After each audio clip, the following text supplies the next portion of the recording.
While many University of Illinois students acknowledge that the nation's presidential race is an important one, some students had no interest in Tuesday night's vice presidential debate.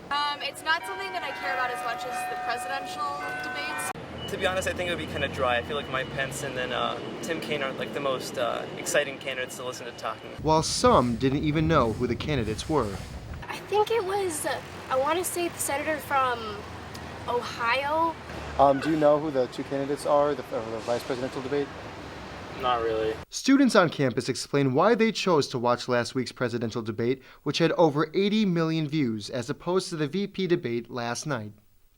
I've never really ever paid attention to the vice presidents because they mirror both, and they're meant to sort of support the main candidates, which are the main face of the election.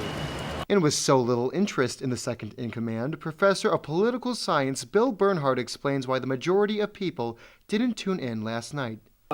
Vice presidential debates are typically not game changers. Voters, interested voters will watch, but it's very rare that they make a huge amount of difference to the polls. Though many people refer to the presidential debate as the Super Bowl of debates, others found some importance in the vice presidential discussion Tuesday night. Here, at Illini Hillel, they offered an open space for students to tune in and voice their opinions. He's saying that they're not. His religious beliefs are his own. Despite other students' lack of interest, the Cohen Center was a place for those curious in what the two candidates had to say. If we have that space where we can talk with one another and share ideas, we can grow as a people and as a nation. And while senior Max Zabolski was the minority on campus who watched the debate, he explains that the broadcast wasn't what he was expecting. It wasn't much sort of substance, it was the jabs back and forth between each candidate.